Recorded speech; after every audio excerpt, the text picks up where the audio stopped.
In the last class, we discussed what is Carnot's engine. Carnot's engine is a theoretical ideal engine which is free from all the practical imperfections, so it has a maximum efficiency. Then we saw the main parts of a Carnot's engine. It consists of a working substance which is 1 mole of ideal gas enclosed in a cylinder fitted with a piston, and the walls of the cylinder are perfectly non-conducting while the base of the cylinder is perfectly conducting. Then there is a source which is a high temperature reservoir having temperature T1 Kelvin, and its thermal capacity, specific thermal capacity of the source is infinity, so that any amount of heat can be absorbed from it without changing its temperature. Its temperature will remain T1 Kelvin always. Then there is an insulating stand. It is used for as a stand for adiabatic processes. Then there is a low temperature reservoir whose temperature is T2 Kelvin, which is less than T1 Kelvin, that of source, and it also has a conducting base and non-conducting walls. ഇത് നാലെണ്ണമാണ് important parts എന്ന് പറയുന്നത് heat എഞ്ചിൻ്റെ. ആദ്യത്തേത് working substance ആണ്. Working substance എന്ന് പറയുന്നത് ideal gas ആണ്. 1 mole of ideal gas is the working substance here, and it is enclosed in a cylinder. സിലിണ്ടറിന്റെ അകത്താണ് ഈ വർക്കിംഗ് സബ്സ്റ്റൻസ് ഉള്ളത്. And the cylinder walls are perfectly non-conducting. സിലിണ്ടറിന്റെ walls perfectly non conducting ആണ്, base conducting ആണ്. Then it is fitted with a movable piston which is also non-conducting. പിസ്റ്റണും non conducting ആണ്, അത് മൂവബിൾ ആണ്. So that the air inside the cylinder can be compressed and expanded. Syringe ആണല്ലോ, അപ്പോൾ syringe വലിക്കുമ്പോൾ എന്താ സംഭവിക്കുക, ഇതിനകത്തുള്ള ഗ്യാസ് എക്സ്പാൻഡ് ചെയ്യും. അതേപോലെ അകത്തേക്ക് പിസ്റ്റൺ മൂവ് ചെയ്താൽ എന്ത് സംഭവിക്കും, അകത്തുള്ള ഗ്യാസ് കംപ്രസ് ചെയ്യും. അപ്പം അതിന് വേണ്ടിയിട്ടാണ് ഈ പിസ്റ്റൺ ഉള്ളത്. പിന്നീട് ഒരു സോഴ്സ് ആണുള്ളത്, high temperature reservoir kept T1 Kelvin. അതിൻ്റെ ബേസും കണ്ടക്റ്റിംഗ് ആണ്, ബാക്കിയുള്ള വാൾസ് എല്ലാം നോൺ കണ്ടക്റ്റിംഗ് ആണ്. പിന്നെ ഒരു ഇൻസുലേറ്റിംഗ് സ്റ്റാൻഡ് ഉണ്ട്. അതിൻ്റെ ഇമ്പോർട്ടൻസ് എന്ന് പറയുന്നത് ഇതിൽ ചില അഡിയബാറ്റിക് പ്രോസസ്സ് നടക്കുന്നുണ്ട്. അഡിയബാറ്റിക് പ്രോസസ്സ് നടത്താനുള്ള സ്റ്റാൻഡായിട്ടാണ് ഇൻസുലേറ്റിംഗ് സ്റ്റാൻഡിനെ ഉപയോഗിക്കുക. പിന്നെ ഉള്ളത് ഒരു സിങ്ക് ആണ്, അത് ലോ ടെമ്പറേച്ചർ റിസർവോയർ ആണ്, അതിൻ്റെ ടെമ്പറേച്ചർ T2 Kelvin ആണ്. ഇത്രയും കാര്യങ്ങൾ നമ്മൾ കഴിഞ്ഞ ക്ലാസ്സിൽ കണ്ടതാണ്. ഓരോ പാർട്സിനെ കുറിച്ച് പറഞ്ഞു. Then what is Carnot cycle? Carnot cycle എന്ന് പറയുന്നത് ഈ working substance, this working substance is subjected to some cycle of operations when it converts heat into work. എഞ്ചിൻ്റെ ഓപ്പറേഷൻ എന്ന് പറയുന്നത് ഹീറ്റിനെ വർക്കാക്കി കൺവേർട്ട് ചെയ്യുകയാണ്. അതിനിടയിൽ വർക്കിംഗ് സബ്സ്റ്റൻസ് ചില ഓപ്പറേഷൻസിലൂടെ കടന്നു പോകുന്നുണ്ട്. ആ ഓപ്പറേഷൻസിനെയാണ് ഒരു സൈക്കിൾ എന്ന് പറയുന്നത്, കാർനോട്ട് സൈക്കിൾ. ഇത് കാർനോട്ട് സൈക്കിളിനെ PV ഡയഗ്രത്തിൽ റെപ്രസെൻ്റ് ചെയ്തിരിക്കുകയാണ്. കാർനോട്ട് സൈക്കിളിൽ ഉള്ളത് 2 ഐസോതെർമൽ പ്രോസസ്സുകളും 2 അഡിയബാറ്റിക് പ്രോസസ്സുമാണ് ഉള്ളത്. ഒരു സൈക്ലിക് പ്രോസസ്സാണ്. ഈ ആരോ ഇട്ടിരിക്കുന്നതാണ് ഈ പ്രോസസ്സിൻ്റെ ഡയറക്ഷൻ. A എന്ന പോയിന്റ് ആണ് ഇതിൻ്റെ സ്റ്റാർട്ടിംഗ് പോയിന്റ്. ആദ്യം സിസ്റ്റം A എന്ന സ്റ്റേറ്റിലാണുള്ളത്. അവിടെ നിന്ന് ഒരു ഐസോതെർമൽ എക്സ്പാൻഷൻ വഴി ആ സിസ്റ്റം ബിയിലേക്ക് പോകും. ബിയിൽ നിന്ന് ഒരു അഡിയബാറ്റിക് എക്സ്പാൻഷൻ വഴി സിയിലേക്ക് പോകും. Then through an isothermal compression it reaches D. Then through adiabatic compression it reaches initial point A. അപ്പോൾ ഇതൊരു സൈക്ലിക് പ്രോസസ്സാണ്. നമ്മൾ PV ഡയഗ്രത്തിൽ സൈക്ലിക് പ്രോസസ്സ് വരക്കുന്നത് ഒരു പോയിന്റിൽ നിന്ന് സ്റ്റാർട്ട് ചെയ്ത് അതേ പോയിന്റിൽ തന്നെ അവസാനിക്കുന്ന പ്രോസസ്സാണ് സൈക്ലിക് പ്രോസസ്സ്. ഇപ്പോൾ നമ്മുടെ കാർനോട്ട് സൈക്കിളും സൈക്ലിക് പ്രോസസ്സാണ്. ഇപ്പോൾ ഞാൻ പറഞ്ഞു 2 ഐസോതെർമൽ പ്രോസസ്സ് ഉണ്ട്, 2 അഡിയബാറ്റിക് പ്രോസസ്സ് ഉണ്ട്. നമ്മൾ ഐസോതെർമലിന്റെ അഡിയബാറ്റിക്കിന്റെയും സ്ലോപ്സ് തമ്മിൽ കമ്പയർ ചെയ്തിരുന്നു. Adiabatic slope is greater than isothermal slope. അപ്പോൾ ഐസോതെർമലിന്റെ സ്ലോപ്പ് കുറവാണ്. These 2 are isothermals, these 2 are adiabatics. ഇനി നമുക്ക് ഓരോ ഓപ്പറേഷൻസ്, ആ സൈക്കിളിലുള്ള ഓരോ ഓപ്പറേഷൻസും നോക്കാം. Let 1 mole of perfect gas be enclosed in the cylinder with a pressure T1 and volume V1. Let its temperature be T1 Kelvin, same as that of source. But നമ്മുടെ working substance എന്ന് പറഞ്ഞാൽ 1 mole of perfect gas ആണ്, ideal gas ആണ്. And the initial condition of this working substance inside the cylinder is T1, pressure is T1, volume is V1 and temperature is T1. അപ്പോൾ initial condition എന്ന് പറയുന്നത് working substance T1 പ്രഷറിലും അതിൻ്റെ volume V1 ആണ്. പിന്നെ temperature is equal to T1 kelvin. T1 kelvin എന്ന് പറഞ്ഞാൽ സോഴ്സിന്റെ അതേ ടെമ്പറേച്ചർ ആണ്. വർക്കിംഗ് സബ്സ്റ്റൻസും സോഴ്സും are at same temperature when the operation is starting. സ്റ്റാർട്ടിങ്ങിൽ ഒരേ ടെമ്പറേച്ചറിലാണ് വർക്കിംഗ് സബ്സ്റ്റൻസും സോഴ്സും ഉള്ളത്. Next is isothermal expansion. Isothermal expansion നടക്കുന്നെങ്കിൽ വർക്കിംഗ് സബ്സ്റ്റൻസ് അല്ലെങ്കിൽ നമ്മുടെ സിസ്റ്റത്തിന്റെ ടെമ്പറേച്ചർ ചേഞ്ച് ചെയ്യാൻ പാടില്ല. സിസ്റ്റത്തിന്റെ ടെമ്പറേച്ചർ T1 കെൽവിൻ ആണെന്ന് പറഞ്ഞു. അപ്പോൾ ഈ ഐസോതെർമൽ പ്രോസസ്സിന് വേണ്ടി നമ്മൾ വർക്കിംഗ് സബ്സ്റ്റൻസിനെ സോഴ്സിന്റെ പുറത്തേക്ക് എടുത്തു വെക്കും. ഈ വർക്കിംഗ് സബ്സ്റ്റൻസ്, ഇതാണ് നമ്മുടെ വർക്കിംഗ് സബ്സ്റ്റൻസ്. ഈ വർക്കിംഗ് സബ്സ്റ്റൻസിനെ എടുത്ത് ഇതിന്റെ ബേസ് കണ്ടക്ടിങ് ആണ്. ആ കണ്ടക്ടിങ് ബേസ് എടുത്തിട്ട് നമ്മൾ ഈ സോഴ്സിന്റെ പുറത്തെടുത്ത് വെക്കും. സോഴ്സിന്റെ ബേസും കണ്ടക്ടിങ് ആണ്. It's temperature is T1. Working സബ്സ്റ്റൻസിന്റെ ടെമ്പറേച്ചറും T1 ആണ്. And this container is allowed to expand. അപ്പോൾ ഈ ടെമ്പറേച്ചറിൽ ഈ സിസ്റ്റം എക്സ്പാൻഡ് ചെയ്യുകയാണ്, വർക്കിംഗ് സബ്സ്റ്റൻസ് എക്സ്പാൻഡ് ചെയ്യാണ്. The piston will move outward. ഈ സബ്സ്റ്റൻസ് നമ്മളെടുത്ത് ഇതിന്റെ പുറത്ത് വെച്ചു, എന്നിട്ട് അതേ ടെമ്പറേച്ചറിലാണ് ഇരിക്കുന്നത്. The piston will be allowed to move upward. Piston upward move ചെയ്യാന്ന് പറഞ്ഞാൽ ഗ്യാസ് എക്സ്പാൻഡ് ചെയ്യുകയാണ് ചെയ്യുന്നത്. ഗ്യാസ് എക്സ്പാൻഡ് ചെയ്യാന്ന് പറഞ്ഞാൽ the substance or system is doing work. ഈ സിസ്റ്റം വർക്ക് ചെയ്യാണ്, വർക്ക് ചെയ്താണ് അത് എക്സ്പാൻഡ് ചെയ്ത് അതിന്റെ വോളിയം ഇൻക്രീസ് ചെയ്യുന്നത്. അപ്പോൾ വർക്ക് ചെയ്യുമ്പോൾ കോൺസ്റ്റന്റ് ടെമ്പറേച്ചറിലാണ് ഈ വർക്ക് ചെയ്യുന്നത്. Therefore the substance സാധാരണ ഈ വർക്ക് ചെയ്യുമ്പോൾ എന്താ സംഭവിക്കുക? ഇന്റേണൽ എനർജി എടുത്തിട്ടാണ് വർക്ക് ചെയ്യുന്നത്. കാരണം നമുക്കിവിടെ ഹീറ്റ് സപ്ലൈ ഒന്നും ഇല്ലെങ്കിൽ ഇന്റേണൽ എനർജിയിൽ ചേഞ്ച് വരും, ടെമ്പറേച്ചർ കുറയും അല്ലേ? സബ്സ്റ്റൻസിന്റെ എക്സ്പാൻഡ് ചെയ്യാന്ന് പറഞ്ഞാൽ വർക്ക് ചെയ്യുകയാണ്. സബ്സ്റ്റൻസ് വർക്ക് ചെയ്യുമ്പോൾ അതിന്റെ എനർജി കുറയും.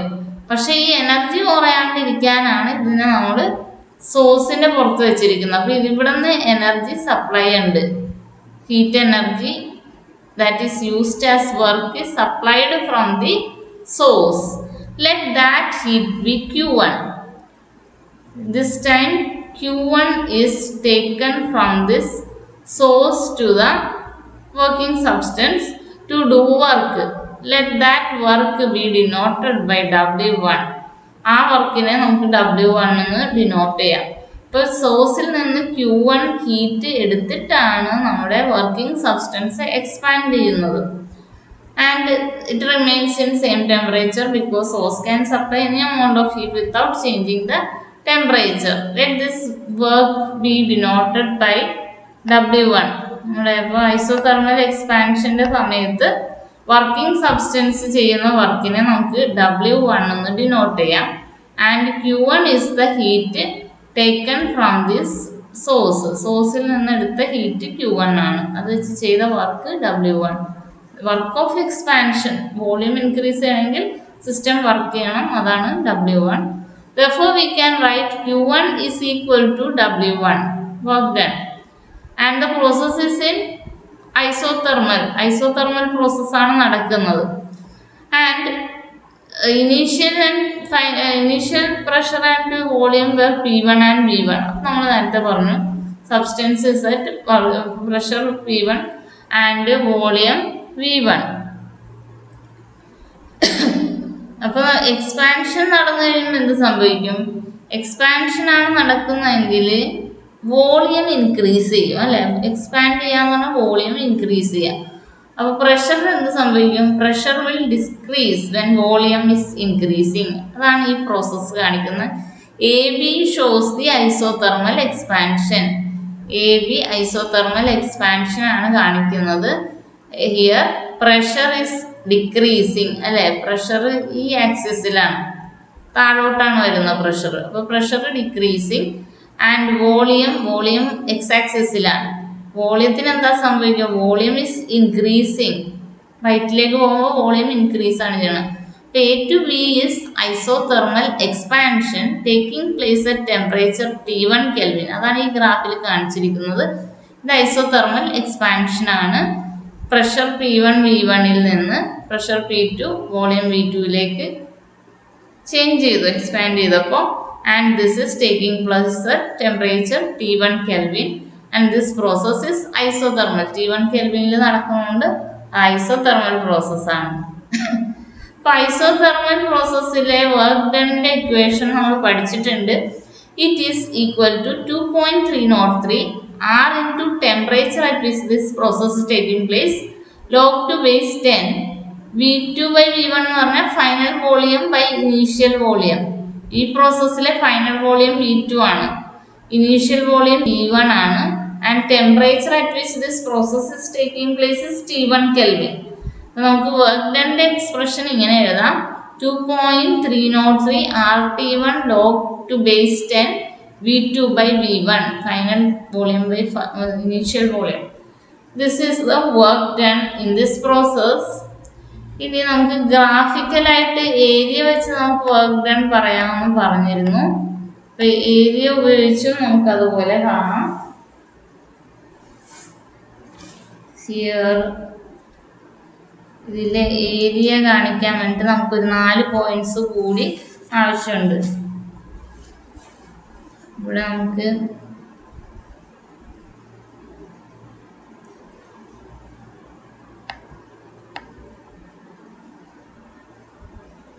ഏരിയ എടുക്കാൻ വേണ്ടിയിട്ട് ഒരു 4 പോയിന്റ്സ് കൂടി ആവശ്യമുണ്ട്. അതാണ് ഞാൻ അടയാളപ്പെടുത്താൻ പോകുന്നത്. എന്റെ താഴെയുള്ളതിനെ ഇ എന്ന് വിളിക്കാം. ഡി എന്ന പോയിന്റിന് താഴെയുള്ള പോയിന്റിനെ എഫ്, എക്സ് ആക്സിസിലെ പോയിന്റിനെ എഫ് എന്ന് വിളിച്ചു. ബിയുടെ താഴെയുള്ള പോയിന്റിനെ ജി എന്ന് വിളിച്ചു. സിയുടെ താഴെയുള്ള പോയിന്റിനെ എച്ച് എന്ന് വിളിച്ചു. അപ്പോൾ എ ടു ബി പ്രോസസ് എന്ന് പറഞ്ഞാൽ അതിന് താഴെയുള്ള area will be equal to work done by the system ചെയ്ത വർക്കാണത്. നമുക്ക് എ ബിയുടെ താഴെയുള്ള ഏരിയ എന്ന് പറയുന്ന ഏത് റീജിയൻ ആയിരിക്കും? ഇവിടെ മുതൽ താഴോട്ടുള്ളത്. That will be equal to ABGEA. Area ABGEA അത് തന്നെയാണ് അവിടെ എഴുതിയിരിക്കുന്നത്.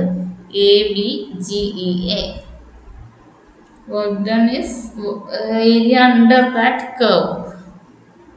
ഇവിടുത്തെ ഏരിയ എന്ന് പറയുന്നത് ABGEA. Next is adiabatic expansion. അടുത്ത പ്രോസസ്സ് എന്ന് പറയുന്നത് അഡിയബാറ്റിക് എക്സ്പാൻഷൻ ആണ്. ഇത് ചെയ്യാൻ വേണ്ടി നമ്മൾ ചെയ്യുന്നത് the cylinder is removed from the സോഴ്സിൽ നിന്ന് സിലിണ്ടറിനെ റിമൂവ് ചെയ്തു. And it is placed on our non conducting platform. ഒരു നോൺ കണ്ടക്ടിങ് ഇൻസുലേറ്റിംഗ് സ്റ്റാൻഡ് ഉണ്ടായിരുന്നു, അതിന് പുറത്തേക്ക് നമ്മുടെ സിലിണ്ടറിനെ വെച്ചു. And allowed to expand adiabatically. അപ്പോൾ ആ ഫിഗർ നമുക്ക് ഒന്നുകൂടി നോക്കാം. ഈ സിസ്റ്റത്തിനെ സോഴ്സിൽ നിന്നും എടുത്തു, ഇൻസുലേറ്റിംഗ് സ്റ്റാൻഡിന്റെ പുറത്തേക്ക് വെച്ചു. And this system is allowed to expand adiabatically. ഇവിടെ പ്രോസസ് അഡിയബാറ്റിക്കൽ ആയിരിക്കും, കാരണം ഹീറ്റ് സപ്ലൈ ഇല്ല. ഇവിടെ സോഴ്സിൽ നിന്ന് ഹീറ്റ് സപ്ലൈ ഉണ്ടായിരുന്നു, but here there is no supply of heat. Therefore this working substance will expand by movement of piston adiabatically. Adiabatic expansion ആണ് ഇവിടെ നടക്കുന്നത്. Let the process continue till the pressure reaches P3 and volume reaches V3. ഇവിടെയും expansion ആണ് നടക്കുന്നത്, but it is adiabatic. ഇപ്പൊ നടക്കുന്ന adiabatic process ആണ്. Let the final volume and pressure be P3 and V3. Expand ചെയ്യുമ്പോൾ എന്താ സംഭവിക്കുക? Pressure കുറയും, വോളിയം കൂടും. ഈ പ്രോസസ്സിൽ കാണിച്ചിരിക്കുന്നത് അത് തന്നെയാണ്. പ്രഷർ കുറയുന്നു, y ആക്സിസിൽ താഴോട്ടാണ് പോയിരിക്കുന്നത്, പ്രഷർ കുറഞ്ഞു. And volume is increasing. It is along right to x axis. X axis right directionലേക്കാണ് പോയിരിക്കുന്നത്. Therefore its volume is increasing. പിന്നെ അഡിയബാറ്റിക് എക്സ്പാൻഷൻ ആണ് പ്രോസസ് എങ്കിൽ the system is doing work. ഇവിടെ സിസ്റ്റം വർക്ക് ചെയ്യുകയാണ്. Expand ചെയ്യണമെങ്കിൽ system work ചെയ്യണം. പക്ഷെ heat supply ഒന്നുമില്ല. ഹീറ്റ് സപ്ലൈ ഒന്നും ഇല്ലെങ്കിൽ എങ്ങനെയാണ് വർക്ക് ചെയ്യുന്നത്? നമ്മുടെ ഫസ്റ്റ് ലോ തെർമോഡൈനാമിക്സ് പറയുന്നത് എന്താണ്? D q equal to d u plus d ഡബ്ല്യു. ഈ കേസിൽ ഹീറ്റ് സപ്ലൈ 0 ആണ്. ഇൻസുലേറ്റിംഗ് സ്റ്റാൻഡിന്റെ പുറത്ത് വെച്ചിട്ടാണ് നമ്മൾ എക്സ്പാൻഡ് ചെയ്യുന്നത്. Therefore heat supply is 0. Then dW will be equal to minus du. Minus du എന്ന് പറഞ്ഞാൽ എന്താണ്? ഇന്റേണൽ എനർജി ചേഞ്ച് ആണത്. ഇന്റേണൽ എനർജി എന്തോരം കുറയുന്നു അത്രയും വർക്ക് ചെയ്യുന്നു. എക്സ്പാൻഡ് ചെയ്യുമ്പോൾ എന്താ സംഭവിക്കുക? ഇന്റേണൽ എനർജി കുറയും. അതായത് temperature of the system will decrease. Let the process continue till the temperature reaches T2 Kelvin, that is equal to that of sink. ഇപ്പോൾ T1 കെൽവിനിലാണ് സിസ്റ്റം നിന്നിരുന്നത് ബി എന്ന പോയിന്റിൽ. അവിടെ നിന്ന് അഡിയബാറ്റിക് എക്സ്പാൻഷൻ നടക്കുമ്പോൾ എന്ത് സംഭവിക്കും? Temperature is decreasing. Let this process continue till temperature reaches T2 kelvin, that is equal to that of sink. സിങ്കിന്റെ അതേ ടെമ്പറേച്ചർ ആവുന്നത് വരെ സിസ്റ്റം എക്സ്പാൻഡ് ചെയ്യുകയാണ്. സിസ്റ്റത്തിന്റെ ഇന്റേണൽ എനർജി കുറഞ്ഞുകൊണ്ടാണ് അത് എക്സ്പാൻഡ് ചെയ്യുന്നത്. ഇന്റേണൽ എനർജി കുറയുമ്പോൾ ടെമ്പറേച്ചർ കുറയും. ടെമ്പറേച്ചർ എവിടെ വരെ കുറയ്ക്കാമെന്നാണ് പറഞ്ഞത്? T2 കെൽവിൻ ആവുന്നത് വരെ. അവിടെ അതാണ് പോയിന്റ് സി എന്ന് പറയുന്നത്. സിയിലെ പ്രഷർ എന്ന് പറയുന്നത് P3 and volume is V3. അപ്പോൾ നമ്മൾ കണ്ടത് adiabatic expansion. External work is done by decrease in the internal energy. Energy drawn for this process is internal energy of gas. Therefore, temperature of gas falls. The gas is expanded till the temperature falls to T2 Kelvin, same as that of sink. ഇതെല്ലാം ഞാൻ പറഞ്ഞ കാര്യങ്ങളാണ്. Adiabatic expansion is represented by BC. ആ ഗ്രാഫിൽ B C ആണ് adiabatic expansion. A to B isothermal expansion, B to C adiabatic expansion ആണ്. Let P3 V3 be the final pressure and volume of the working substance after adiabatic expansion BC. BC നടന്നു കഴിഞ്ഞപ്പോഴേക്കും ഉള്ള പ്രഷറും volume എന്ന് പറഞ്ഞാൽ P3 V3 ആണ്. denoted by VC. പ്രോസസ്സിനെ VC വെച്ച് ഡിനോട്ട് ചെയ്തു. This is represented by C in the PV diagram. P3 V3 കാണിക്കുന്നത് C എന്ന പോയിന്റിലാണ്. Now we can find out work done for the adiabatic expansion. Expansion ആണ് നടക്കുന്നത്, work ചെയ്യുന്നത് സിസ്റ്റമാണ്. സിസ്റ്റം എക്സ്പാൻഡ് ചെയ്യാണ്. അപ്പോൾ വർക്ക് ചെയ്യുന്നത് സിസ്റ്റമാണ്. Work done is in adiabatic process. Work ഡണിന്റെ ഇക്വേഷൻ എന്താണ്? R എന്ന് പറഞ്ഞാൽ universal gas constant. R/1 minus gamma. Gamma എന്ന് പറഞ്ഞാൽ CP/CV. R is universal gas constant. Gamma is CP/CV.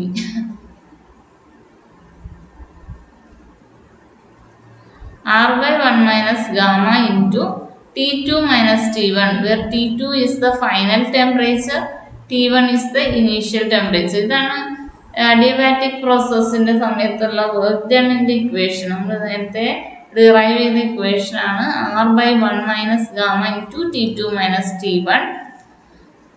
Work done ആ പ്രോസസ്സിന്റെ താഴെയുള്ള ഏരിയ ആണെന്ന് പറഞ്ഞു വർക്ക് ഡൺ എന്ന് പറയുന്നത്. അപ്പൊ ആ ഗ്രാഫിൽ നിന്ന് നമുക്ക് കണ്ടുപിടിക്കാം ഈ വർക്ക് ഡൺ എന്താണ്. Process is represented by BC. Adiabatic expansion BC ആണെങ്കിൽ അതിന് താഴെയുള്ള ഏരിയ എന്താണ്, BCH ആണ് ഈ പോയിന്റ്, HGB. ഇതിന് താഴെയുള്ള ഏരിയ ഈ കർവിന്റെ അടിയിലുള്ള ഏരിയ ആണ് നമ്മുടെ work done during adiabatic expansion BCHGB is the area. അപ്പം അവിടെ എഴുതിയിട്ടുണ്ടാവും area work done is given by area BCHGB. ആ പടത്തിൽ നിന്ന് നമ്മൾ പറഞ്ഞത് തന്നെയാണ് BCHGB is the area. Next process is isothermal compression. ഇവിടെ ഒന്നുകൂടി വരച്ചു വെക്കാം നമ്മുടെ ഗ്രാഫ് ഒന്നുകൂടി വരക്കാം. എല്ലാ പ്രാവശ്യവും പുറകോട്ട് പോകണ്ടല്ലോ. അപ്പോൾ ഗ്രാഫ് ഒന്നുകൂടി വരക്കാം. PV ഡയഗ്രത്തിന് y ആക്സിസിൽ P ആണ്, then x axis is volume, this is pressure. Then we draw, ഇതിന് സിമ്പിൾ വഴി എന്ന് പറഞ്ഞാൽ രണ്ട് ഐസോതെർമൽ പ്രോസസ്സും രണ്ട് അഡിയബാറ്റിക് പ്രോസസ്സാണെന്നും പറഞ്ഞു.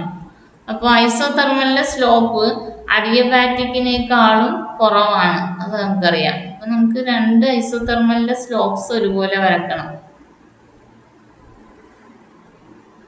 രണ്ട് അഡിയബാറ്റിക്സിന്റെ സ്ലോപ്പ് ഒരുപോലെ വരക്കണം. അപ്പൊ നമുക്ക് ഇങ്ങനെ വരക്കാം. ഇതാണ് ഒരു ഐസോതെർമൽ എക്സ്പാൻഷൻ, ഇത് അഡിയബാറ്റിക് എക്സ്പാൻഷൻ, ഇത് ഐസോതെർമൽ കംപ്രഷൻ, ഇത് അഡിയബാറ്റിക് കംപ്രഷൻ. അപ്പൊ ഇത് ഐസോതെർമൽസ് ആണ്, രണ്ട് ഐസോതെർമൽസ്. അതിനെ ജോയിൻ ചെയ്ത് നമ്മൾ രണ്ട് അഡിയബാറ്റിക്സും വരക്കും. This is isothermal expansion taking place at temperature T1 Kelvin. This is isothermal compression at T2 Kelvin. ഈ പ്രോസസ്സ് T2 കെൽവിനിലാണ് നടക്കുന്നത്. This is adiabatic expansion. എക്സ്പാൻഷന്റെ സമയത്ത് എപ്പോഴും വോളിയം ഇൻക്രീസ് ചെയ്യും, പ്രഷർ ഡിക്രീസ് ചെയ്യും. കംപ്രഷന്റെ സമയത്ത് എപ്പോഴും വോളിയം കുറയും, പ്രഷർ കൂടും. അപ്പോൾ ഇത് adiabatic compression.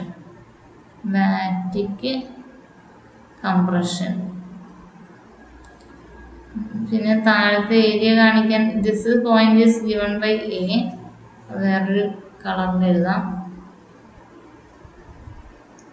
This initial point is given by A, second point B, and third point C, fourth point D.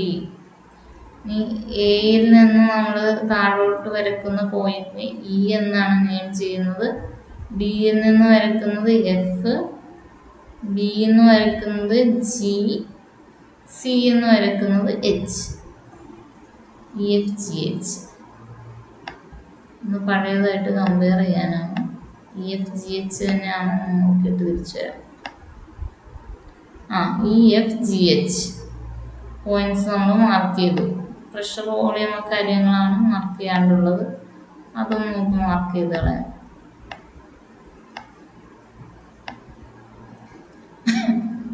Pressure volume initial point pressure volume P1 V1,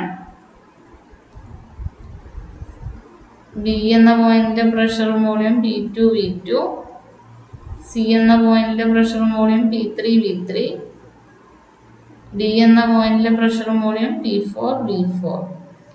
ഇങ്ങനെയാണ് ഒരു ഇത് കുറച്ചുകൂടി വൃത്തിയായിട്ട് വരയ്ക്കാം. കുറച്ചുകൂടി ലാർജായിട്ട് വരച്ചാൽ കുറച്ചുകൂടി വൃത്തിയാവും. അപ്പോൾ this is A Carnot cycle. Next we will see isothermal compression next class.